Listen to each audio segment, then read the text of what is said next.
네, 윤석열 대통령이 석방이 되면 돌아오게 될 한남동 관저 앞의 분위기도 전해드려봤습니다. 다시 한번 전해드리겠습니다. 윤석열 대통령이 구속 취소가 돼서 구금 51일 만에 석방을 앞두고 있습니다. 이와 관련해서 스튜디오에서 법조팀 이준희 기자 그리고 김성훈 변호사와 함께 이야기 나눠보도록 하겠습니다. 어서 오십시오.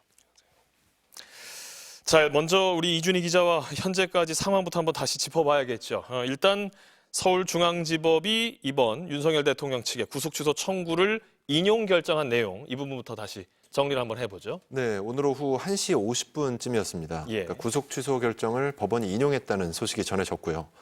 법원의 이 구속 취소 결정의 이유는 크게 두 가지인데 네. 일단 구속 기간이 끝난 상태에서 기소가 이루어졌다는 겁니다. 그렇죠. 그러니까 구속 상태로 재판을 넘기는 것과 이제 불구속 상태로 재판을 넘기는 것이 다른 이유는 이제 구속 상태로 재판에 넘겨져야 최장 1심에서 한 6개월 정도 구속 상태로 재판을 받게 되거든요. 예. 그런데 불구속 상태로 기소가 되면 그야말로 불구속 상태로 계속 재판을 받게 되는 겁니다. 그래서 그게 중요한데 법원의 오늘 판단은 구속 기간이 끝난 상태에서 기소가 됐으니 사실상 이제 불구속 기소로 봐야 된다는 그런 거죠. 그래서 예. 검찰은 그동안 원래 1월 27일까지 구속 기간이 마련이 됐는데 예.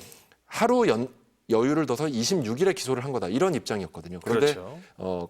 그동안 윤 대통령 측 주장은 1월 25일에 구속기간이 끝난 거다. 이런 주장을 했었어요. 그런데 오늘 재판부의 결정은 1월 26일 오전에 구속기간이 끝난 것으로 이렇게 결정을 내리면서 윤 대통령 측에 좀 더 가까운 그런 설명을 내놨습니다. 예. 그리고 이제 두 번째로는 이제 공수처의 수사권 문제라든지 아니면 직권남용을 인지해서 내란죄로 수사하는 것이 가능하냐, 수사권이나 어떤 수사 절차, 예를 들어서 검찰에서 구속기간 연장을 받아내지 못했기 때문에 공수처에서 윤 대통령 사건을 검찰로 받아오자마자 거의 이제 기소를 한 거잖아요. 예. 그렇다 보니까 인치라는 어떤 그런 절차가 없었다. 이런 것들을 주장한 피고인 대리 변호인의 주장이 충분히 어떤 대법원의 어떤 확립된 어떤 사례나 이런 것이 있지 않기 때문에 물론 이런 윤 대통령 측의 이런 공수처 수사권 위법 주장이나 이런 거를 받아들였다기보다는 명확한 대법원의 어떤 전례가 없기 때문에 이런 상태에서 구속 상태를 두는 것은 나중에 논란이 있을 수 있다. 최악의 경우에는 1심, 2심, 3심 올라갈 때 파기 사유가 될 수도 있다. 예. 심지어는 확정 판결을 받더라도 재심이 될 수도 있다. 이런 구절까지 언급을 하면서 예. 어떤 절차적 문제를 언급을 했습니다. 다만 그렇습니다. 구속이 필요하다고 검찰에서 주장했던 범죄의 상당성이라든지 아니면 증거인멸의 우려 이런 부분에 대해서 오늘 재판부의 설명 자료에는 나와 있지 않았습니다. 예. 자, 이렇게 해서 인용 결정을 한 재판부의 이제 사유, 이 부분을 두고 우리 김성훈 변호사와 이야기를 좀 나눠보도록 하겠습니다. 일단 첫 번째로 냈던 사유가 구속 기간에 대한 이야기가 언급이 돼 있었습니다. 많은 법조인들이 설마 이 부분을 가지고 첫 번째 사유로 낼 것이냐, 좀 해석의 여지가 좀 있었던 것 같아요. 김성훈 변호사는 이 부분을 어떻게 바라보셨는지 입장을 좀 한번 들어보죠. 네, 기본적으로 이제 여기서 기간을 날짜로 볼 것인지 시간으로 볼 것인지는 어찌 보면은 이 사건의 피고인 윤석열 대통령과 무관한 문제일 수도 있습니다. 예. 굉장히 중요한 형사소송법상의 근거에 관한 확인이고요. 지금 진행되고 있는 수많은 형사 사건과도 깊이 연관되어 있고 기존에 진행됐던 수많은 형사 사건과도 관련이 깊은 내용입니다. 예. 자, 그렇다면은 여기에 대해서 그동안의 기준이 하나도 없었다면 모르겠지만 만약에 명시적인 기준이 있었고 거기에 대한 기준들이 계속적으로 유지되어 왔다면은 거의 대부분의 법률가들이 그에 따라서 판단하는 것이 맞겠죠. 예. 그 기준이 바로 날짜입니다. 예, 기존의 날짜에 따라서 이루어졌고 날짜에 따라 판단했고 날짜에 따라서 기간에 대한 것들을 계산해서 기소 등이 이루어져 왔던 것이 기본에 있었던 것이고요. 예. 이번 결정은 굉장히 과단성 있게 과감하게 이 부분에 있어서 날짜가 아니라 시간으로 봐야 한다는 결정을 내린 부분이 있습니다. 이 부분에 대해서 그렇다면 이제 기존에 내려졌던 여러 가지 그 사건들에 있어서도 다 변동이 필요한 것인가, 앞으로도 변동이 필요한 것인가에 관한 문제점이 있고, 두 번째는 만약에 이런 방식으로 이제 결정이 된다고 한다면은 기록의 반환이라고 하는 어찌 보면 사실적으로 발생하는 그 시간의 기간을 면밀하게 따져서, 그런데 그거는 정확하게 예측하기는 어렵습니다. 예. 여러 가지 수사하는 단계에서의 기소 여부들이 결정돼야 한다는 굉장히 실무적 큰 난점이 초래할 수도 있습니다. 마지막으로는 이렇게 기존의 선례와 반하면서도 또 여러 가지 난점을 유발할 수 있고 기존의 모든 형사사건에도 영향을 미칠 수 있는 결정이 하필이면은 현직 대통령에 대한 내란죄 수사, 내란 우두머리죄 수사라는 굉장히 중요한 사건에서 거기에 따른 재판에서 이제 하나의 바뀐 결정의 이유가 나와서 그것이 구속 취소의 사유로 삼았다는 것들 면에서 많은 법률가들이 굉장히 이례적이고 생경한 결정이 아닌가라고 생각하지 않을까 싶습니다. 예. 변호사님께 다시 한번 좀 재차 여쭙고 싶었던 것은 기존 이제 법원의 판례상 또 기존의 사례에 따르면 날짜가 기본적으로 이 기준점이라고 볼 수 있었는데 이번 법원에서는 시간으로 계산했어야 한다. 이 부분이 타당하다. 이렇게 언급을 했고 사유서에 밝혔단 말이죠. 맞습니다. 이렇게 법원이 판단한 근거나 이유는 그럼 어디서 찾아볼 수 있을까요? 여기에 대해서 일단 결정 이유에서는 예. 기본적으로는 과거와 다르게 기록의 접수와 반환을 전자적으로 확인하기가 용이해졌기 때문에 이 부분에 있어서는 시간으로 볼 수가 있고 시간으로 본 이상 형사소송법 조문에는 기간으로만 되어 있습니다. 예. 이 기간을 시간 단위로 측정해서 할 수 있는 것이 용이한 이상 기본적으로 시간으로 보는 게 타당하다라는 취지로 일단은 이야기를 한 것으로 보이고요. 그렇군요. 다만 이제 말씀드린 것처럼 이제 그 부분에 대한 해석들을 이렇게 한다고 하더라도 예. 이 부분이 기존에 이루어졌던 여러 가지 수사 절차와 기소 절차에도 사실상 그대로 적용될 수 있는 굉장히 중요한 사안이기 때문에 이 부분에 있어서 기존의 선례가 완전히 바뀌게 될 경우에는 예를 들어서 이거를 검찰에서 다 인지하고 알고 있었는데 만약에 그 시간의 기준인데 그 늦춰가지고 기소를 했다고 볼 수는 없지 않겠습니까? 그렇죠. 굉장히 큰 혼란을 유발할 수 있는 부분이 아닐까 싶습니다. 예. 그래서 이 점에 있어서는 이제 앞으로도 뭐 아마 즉시항고를 한다면 항고심에서 다투어지겠지만 굉장히 많은 논란이 있을 것으로 생각을 하고요. 예. 두 번째로는 자 그렇다면은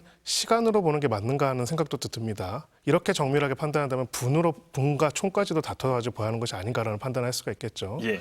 자 여기서 우리가 혼란을 초래하게 되는 게 무엇일까요? 바로 해측 가능성입니다. 예. 결국은 어떤 사람을 구속하려면 구속의 상당성과 필요성이 인정이 되어야 합니다. 불구속 수사의 원칙이지만 특별하게 도주 및 증거인멸의 우려가 있는 그리고 범죄 혐의가 소명되는 사람은 영장이 청구되고 발부가 되는 것이거든요. 예. 바로 그거는 이 사건의 실체적 진실을 확인하고 이해하기 위해서 하는 것이죠.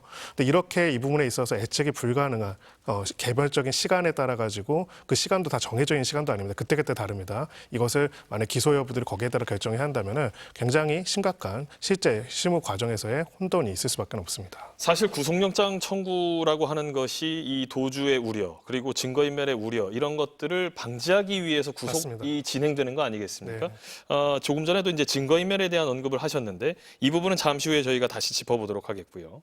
구속에 대한 구속 취소에 대한 지금 기준, 이 구속 기간에 대한 기준을 날짜냐 시간이냐에 대한 부분이 사유서에 있었기 때문에 그 부분을 먼저 한번 좀 짚어봤습니다.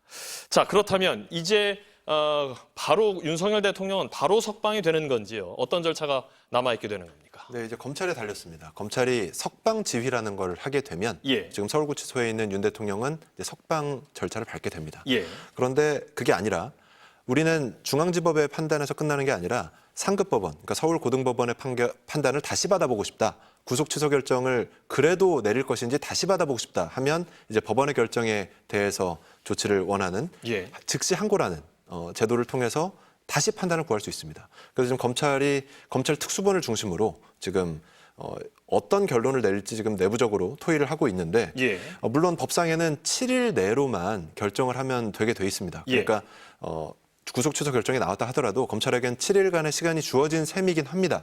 하지만 정말 7일을 꽉 채워서 고민을 할지 아니면 좀 이른 시일 내에 결정을 내릴지 그런 것까지 포함해서 지금 검찰의 지금 셈법이 좀 복잡한데요. 자 네. 바로 그 부분인데요.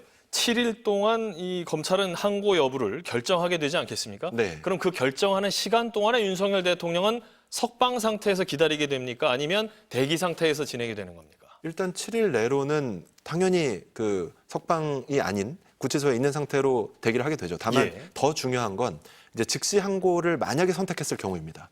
검찰이 즉시 항고를 선택하면 서울고법의 재판부에서 판단을 받게 되잖아요. 그렇죠. 그러니까 지금 이번에는 그러니까 2월 4일에 구속 취소 청구를 해서 한 달여 정도 만에 결론이 나온 건데 예. 즉시항고를 해서 서울고법의 판단을 받는 데까지 얼마만의 시간이 걸릴지 모르잖아요. 그렇죠. 그래서 현재 법상으로는 즉시항고를 구속 취소 결정에 대해서 즉시항고를 했을 경우에는 그 기간 동안은 어쨌든 구속 취소의 집행이 정지되는, 다시 말해서 구속이 유지되는 것이 현행법상은 그렇게 돼 있습니다. 예. 그렇기 때문에 7일 내로 검찰이 심사숙고하는 기간, 그리고 만약에 즉시항고를 한다면 거기에 대한 상급법원의 결론이 나오기 전까지 그 기간 동안 윤 대통령은 구속 상태가 유지된다고 보는 것이 현행법상으로는 맞는 건데, 예. 다만 이제 윤 대통령 측에서는 검찰의 즉시항고권이 보석이나 구속 집행정지에 대해서는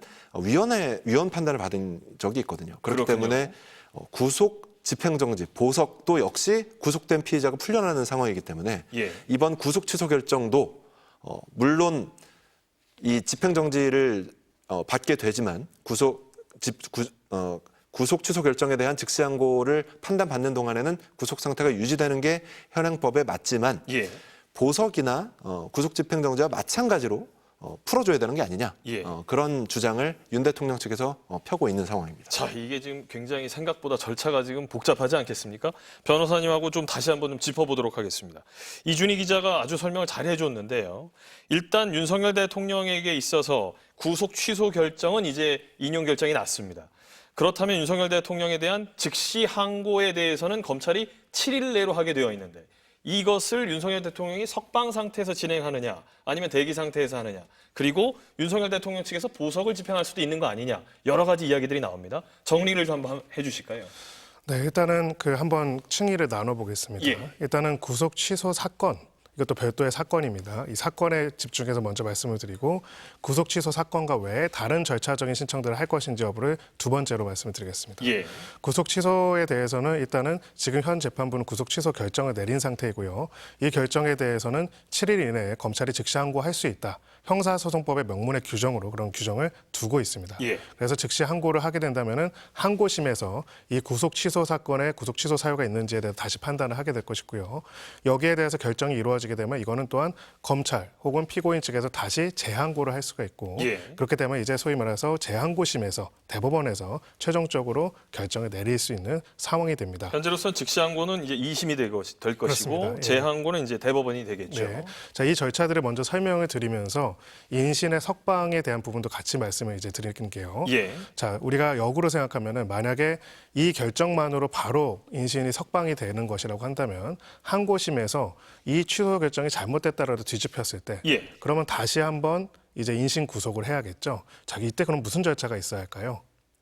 없습니다.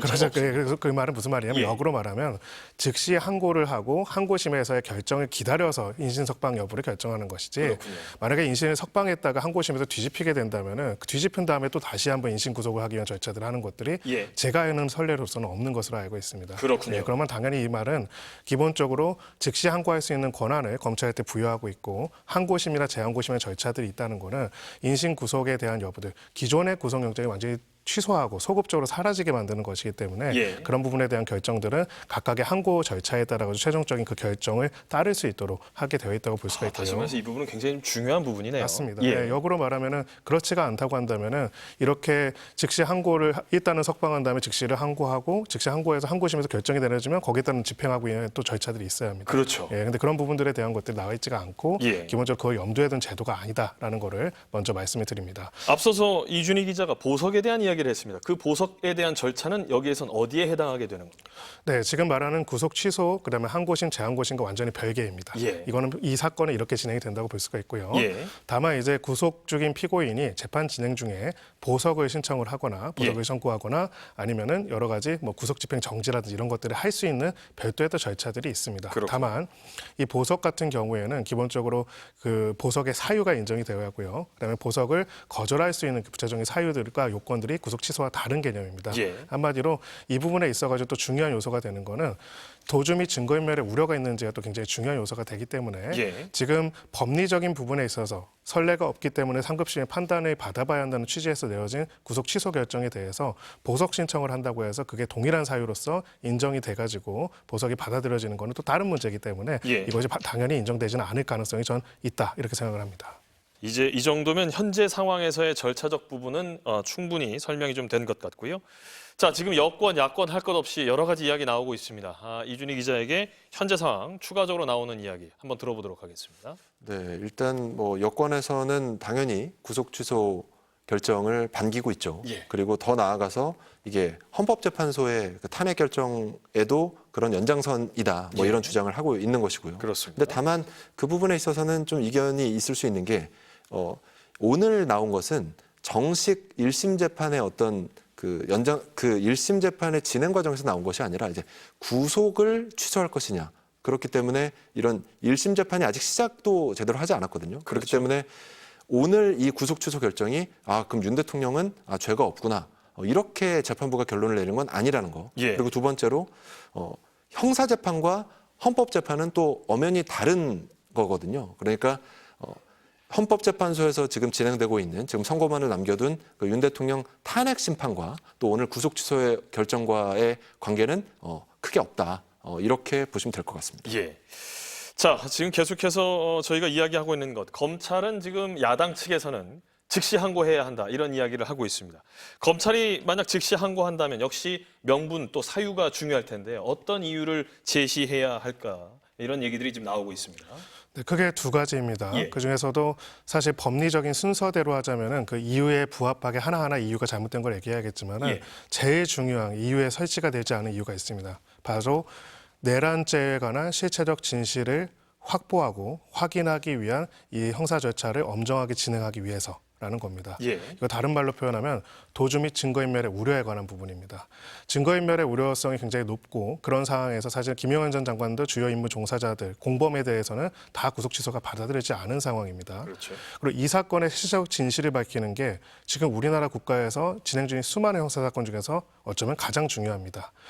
우리가 이달 무슨 일이 벌어졌고 어떤 지시가 있었는지를 이해하고 여기에 대해서 다툼의 여지 없이 확인하는 것들은 그 무엇보다 중요한데요. 예. 만약에 구속이 취소가 되고 그래서 석방이 된다면은 지금도 비화폰이 확보가 안 되고 있는 상황인데 증거인멸의 가능성이 굉장히 높아진다는 것들.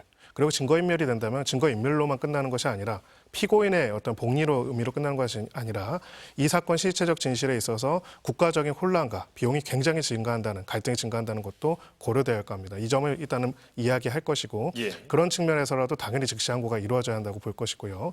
두 번째는 이제 각각의 사유. 지금 날짜가 아닌 시간으로 하는 것의 문제점에 대한 부분들. 기본적으로 구속은 일자리 기준으로 그동안에 계속 이루어졌는데 이렇게 갑자기 기준을 변경하게 될 경우에 형사사법 체계에 큰 혼란이 발생할 뿐만 아니라 이런 부분들이 전체적으로는 이렇게까지 오기까지는 피고인이 계속적으로 수사를 거부하고 완전히 수사를 거부한 이런 태도들이 있었다는 점들에 대한 부분들도 이야기를 할 것입니다. 그리고 예. 기존의 선례에 반한다는 이야기도 할 것이고요.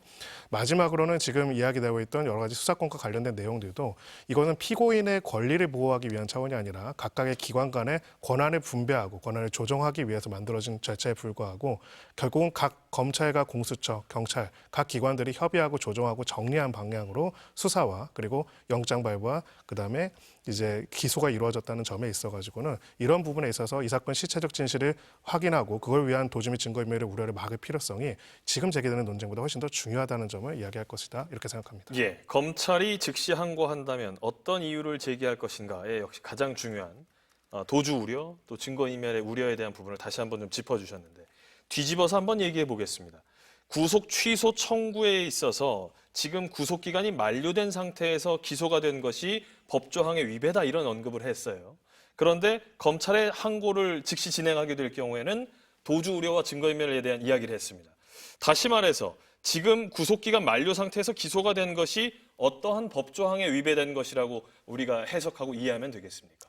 네, 기본적으로 우리 형사소송법에서는 그 영장이 발부돼서 인신이 구속된 상태에서는 그 영장 기간이 만료되기 전에 기소를 해야 하고 기소를 하지 않을 경우에 석방해야 한다라는 예. 규정이 있습니다. 그런 부분에 있어서 지금 1심 법원은 일단은 영장의 구속영장의 기간이 만료가 됐고 예. 기소 시점과 그 만료된 시점을 비교해 봤을 때 결국 만료 이후에 기소를 했기 때문에 그러면 석방을 해야 한다라는 취지로 일단 1심에서 결정을 내렸다라고 이렇게 볼 수가 있고요. 예. 이 부분에 있어가지고 결국은 기준이 되는 것은 그러면 영장의 기간의 만료 시점을 언제로 볼 것인가가 됩니다. 왜냐하면 기소 시점이 이미 특정이 됐기 때문이죠. 그렇죠. 이것을 일로 볼 것인지 아니면 시간으로 볼 것인지에 관한 부분이죠. 예. 다만 이제 여기에 대해서 구속 기간은 시간이 아니라 일자 기준으로 그동안 계속 해왔습니다. 뭐 14일, 7일 이런 식으로 일자로 표현하고 초일 불산입이라는 기준도 있고요. 근데 이것을 갑자기 시간 기준으로 하게 된다면 사실 굉장히 큰 의문이 있을 수밖에 없고요. 예. 또 과연 그러면 그것을 시간으로만 보는 게 맞는가? 전자적으로 다 확인했을 때는 분과 초까지 봐야 하는 거 아닌가? 뭐 이런 얘기까지 나올 수가 있습니다. 그래서 예. 이런 부분에 있어가지고 이런 기준점들에 있어가지고 갑자기 기존의 선례와 다른 방향을 제시한 것에 대해서는 검찰에서 어쩌면 이 사건 자체를 떠나가지고 앞으로의 형사소송상 여러 가지 기소 절차를 진행하기 위해서라도 즉시항고 등을 통해서 항고심이나 아니면 재항고심을 통해 가지고 대법원의 판단을 받으려고 하고자 할 가능성이 높습니다. 예. 지금 김성원 변호사와 함께 이번 서울중앙지법의 인용 결정문에 나온 사유 중에 구속 기간에 대한 구속 그 기준에 대해서 계속해서 이야기 나눠보고 과연 검찰이 항고하게 될 경우에는 어떠한 명분과 이유가 나오게 될 것인지를 다시 한번 짚어봤습니다. 자, 여기서 또 우리가 하나 생각해봐야 할 것은 네. 지금 내란 피의자로 이미 기소가 돼서 구속되어 있는 피의자들이 있습니다. 네. 지금 어떤 인물들이 있고 그분들과의 형평성 문제에 대한 이야기도 지금 나오고 있습니다. 어떻게 봐야 할까요? 네.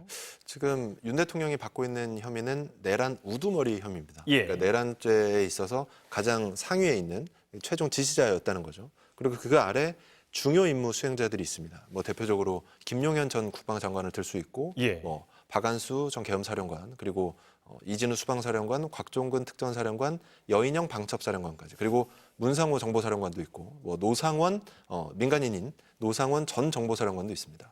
그리고 최근에는 이제 불구속 상태로 재판에 넘겨지긴 했지만 중간 간부들까지 이제 재판으로 넘겨졌죠. 근데 이런 상황에서 상당히 많은 중요 임무 수행자들이 구속 상태로 재판에 넘겨진 상태인데 그렇죠. 내란 우두머리 혐의인 윤 대통령만 풀려난다. 구속 상태로 재판을 받지 않는다. 이러면은 당연히 다른 피해자들과 피고인들과 형평성 문제가 제기될 수 있기 때문에 예. 이게 오늘 재판부의 결정도 물론 당연히 존중을 해야 됩니다. 사법부의 판단은 존중받아야죠. 하지만 검찰에서 이제 즉시항고 절차를 통해서 만약에 어떤 논리를 좀 가다듬고 한다면 이런 부분에 좀 집중해서 논리를 펴야 될 것 같습니다. 그러니까 예.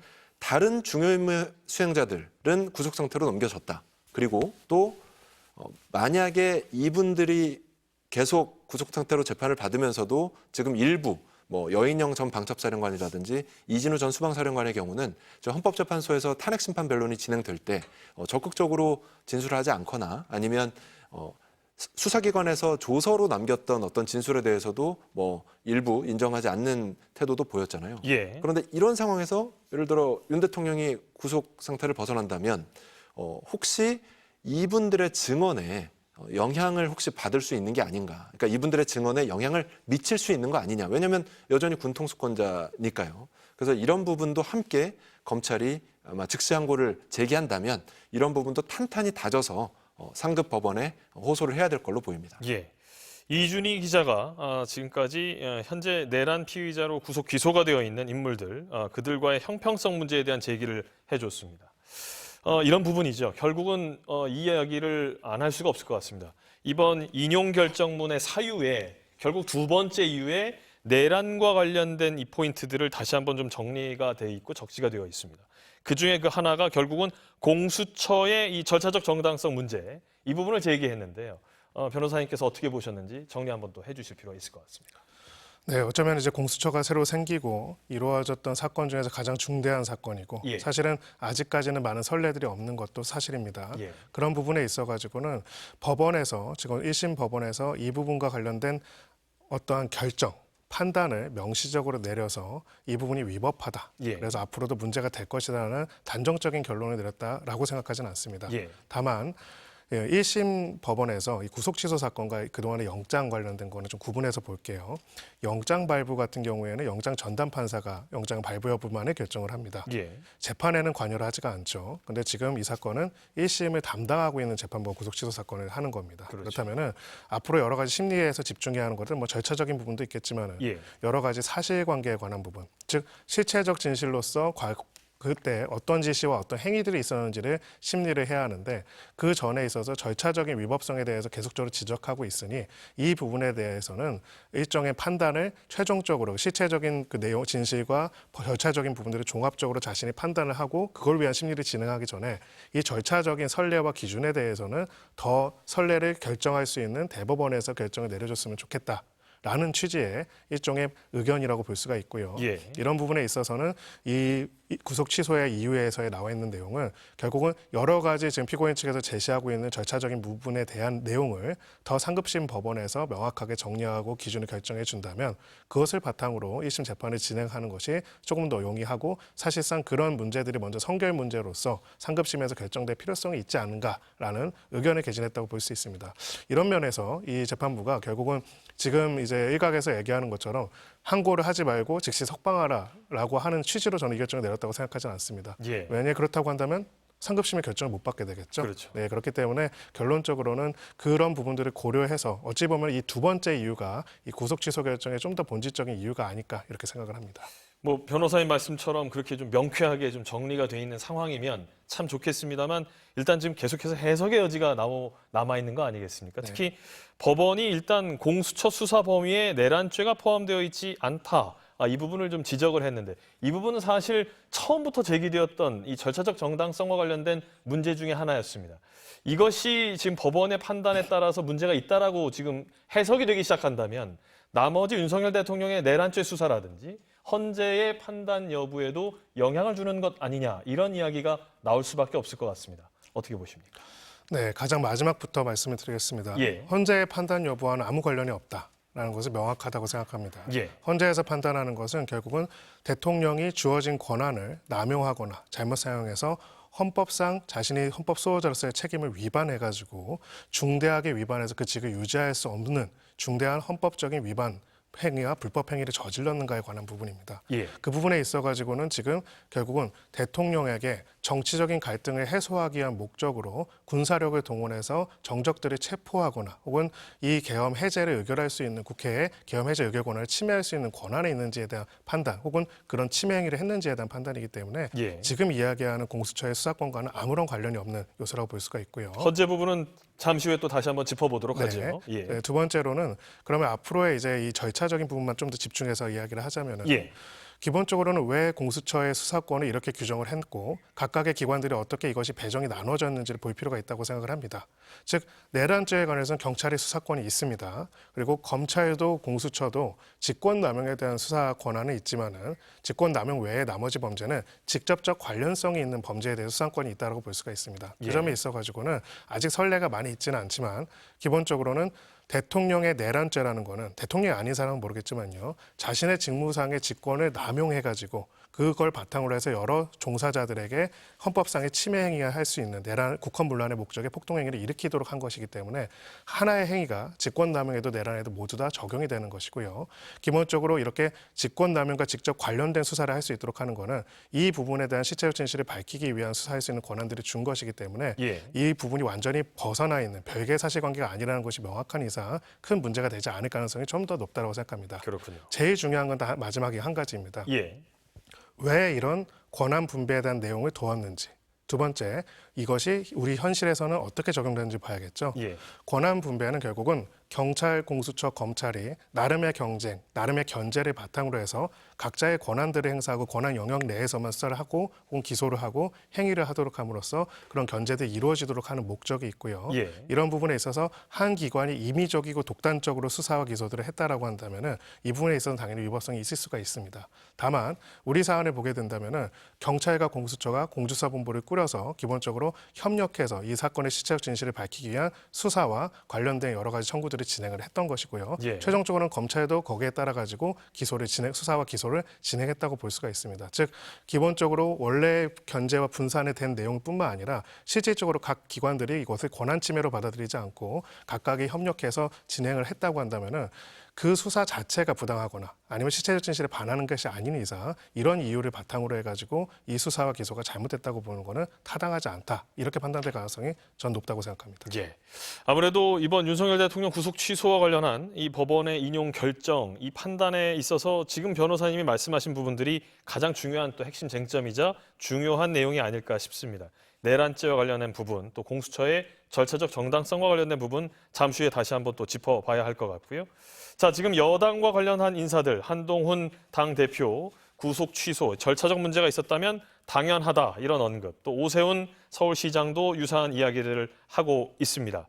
자, 지금 여야 지도부 역시 관련된 내용에 대한 발언을 이어가고 있는데요.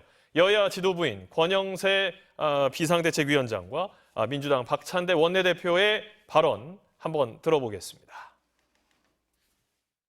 오늘 법원이 윤석열 대통령의 구속을 취소하는 결정을 내렸습니다.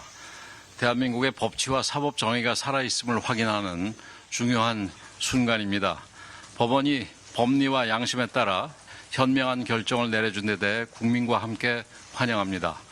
지금껏 정치적 목적을 가진 무리한 수사와 법적 절차가 이루어지면서 국민들께서는 큰 혼란과 불안을 겪어야 했습니다.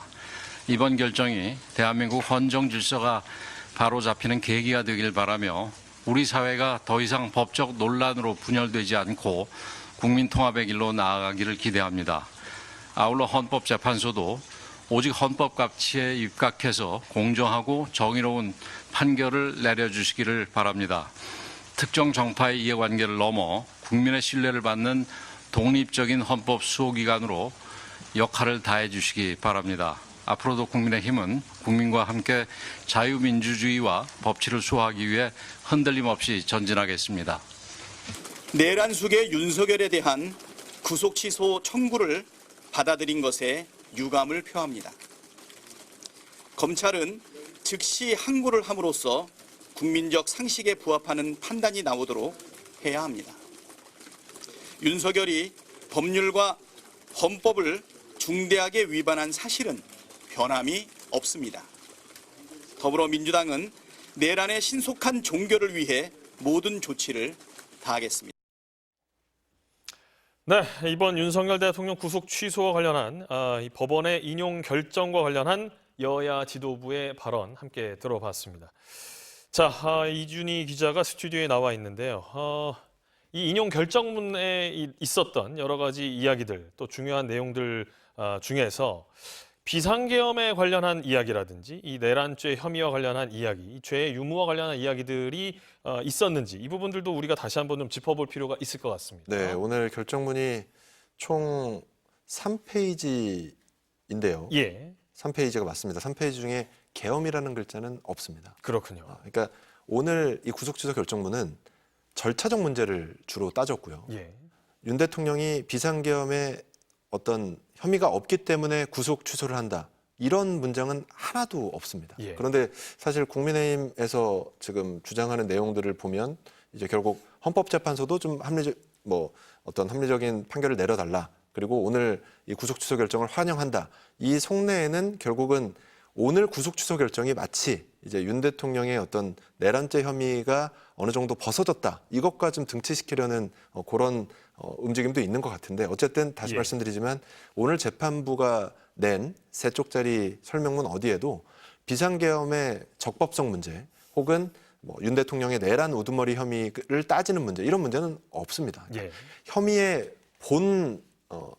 본체 결국 12.3 그 비상계엄 사태가 어떤 사태였고 그리고 그 과정에서 윤 대통령이 어떤 일을 했고 그런 것을 오늘 구속 취소 결정문 어디에도 담지 않았다는 거죠. 그야말로 절차적 문제에 있어서 이런 부분이 우려가 됐다라는 걸 지적한 거고 변호사님 말씀대로 결국은 혹시 즉시 항고가 이루어진다면 이런 부분을 보완해서 결국 1심도 이제 본격적으로 시작을 앞두고 있으니까 1심도 진행이 되고 상급심도 진행을 하라. 이런 어떤 차원도 있는 것이 아닌가 그런 해석도 가능할 것 같습니다. 예.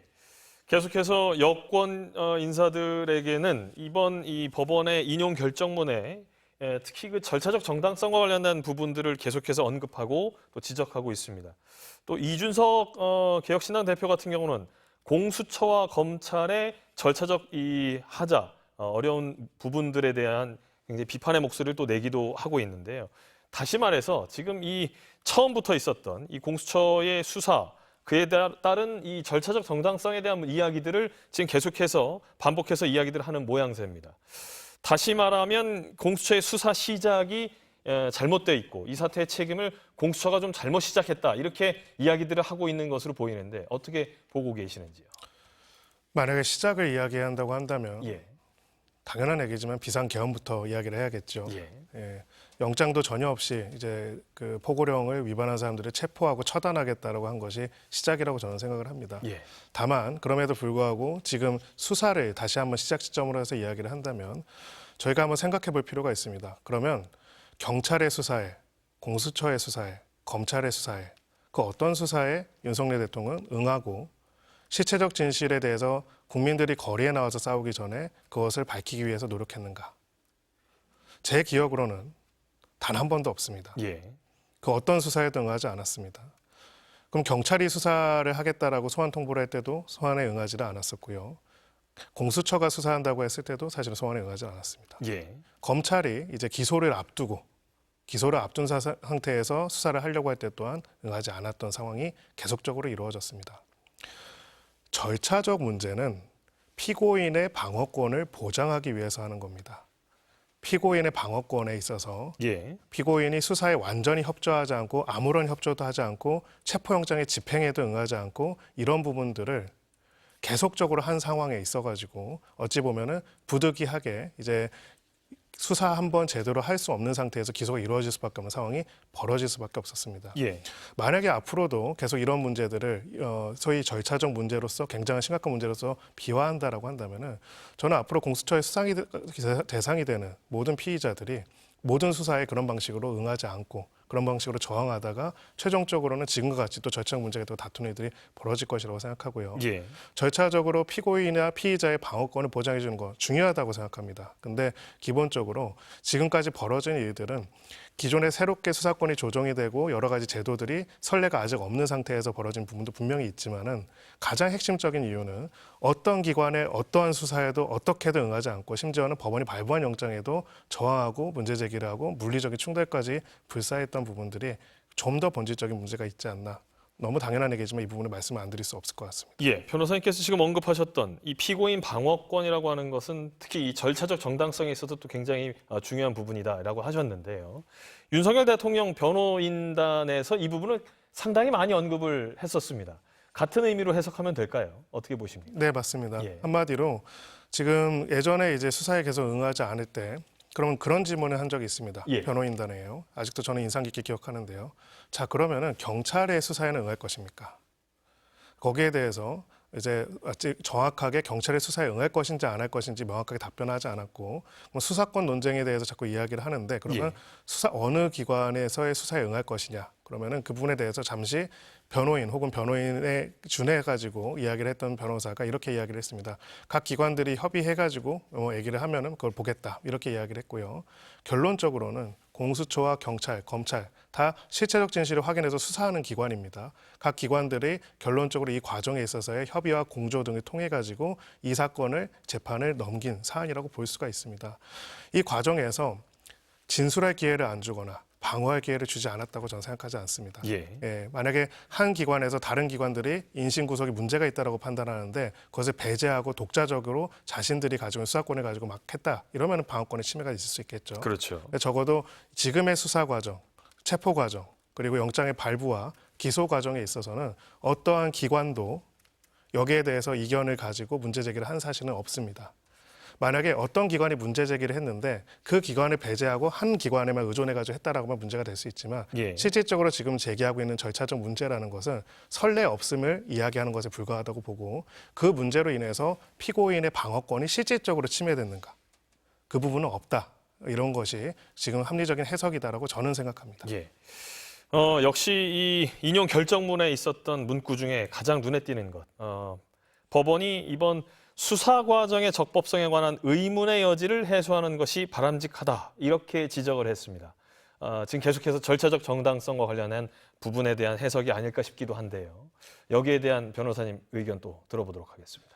네, 어떻게 보면 같은 쟁점이라고 볼 수가 있는데요. 예. 결국은 현직 대통령이 내란죄를 범하는 것에 대해서는 사실은 기존의 헌법상 이제 이런 경우에 소추가 가능하다는 조항이 있지만은 이것을 염두에 둔 여러 가지 자세한 절차들이 만들어져 있던 건 아닙니다. 예. 그런 부분에서 공수처가 새롭게 출범하고 검경 수사권 조정이라는 형사소송법의 큰 개편들이 있었습니다. 개편이 있게 되면은 사실 이것이 하나의 선례로서 만들어지는 데는 상당한 시간이 걸립니다. 왜냐하면 선례가 되려면 대법원 판결까지 가야 하는 부분들이 있기 때문이죠. 그렇죠. 그런 상황들이 있었고 그런 부분에 있어가지고 지금 제기되고 있는 많은 이슈들에 대해서는 정확하게 아직 대법원의 결정, 판단 혹은 결정이 있지 않은 상황들인 건 맞습니다. 예. 그렇기 때문에 그런 부분에 있어서 적어도 무엇이 법의 취지이고 무엇이 공수처법의 취지이고 무엇이 형사소송법의 취지인지에 대해서는 대법원 차원에서 먼저 입장을 정리해주면 좋겠다는 것은 재판부 입장에서는 당연히 할 수 있는 얘기라고 생각을 합니다. 예. 그럼에도 불구하고 아쉬운 거는요. 결국은 각신급의 판사들은 자신이 그 재판에 있어서는 그 재판부로서 그 자신이 생각할 수 있는 법과 양심에 따라 가지고 그분들이 판단하고 결정할 수 있는 권한과 나아가서는 책임이 있다고 생각을 합니다. 예. 그렇기 때문에 그 부분에 있어서의 합리적인 해석을 바탕으로 해서 하고자 하는 노력들이 이 재판에서는 구속 취소라는 형태 말고는 불가능했던 것인가에 대해서는 상당히 의문과 아쉬움이 들지는 않을 수 없는 그런 상황인 것 같습니다. 예. 윤석열 대통령 구속 취소와 관련한 이 법원의 인용 결정문 속에 있었던 구속 기간에 대한 기준 그리고 공수처 수사에 대한 절차적 정당성과 관련된 부분을 김성훈 변호사와 이야기를 나눠보고 있습니다.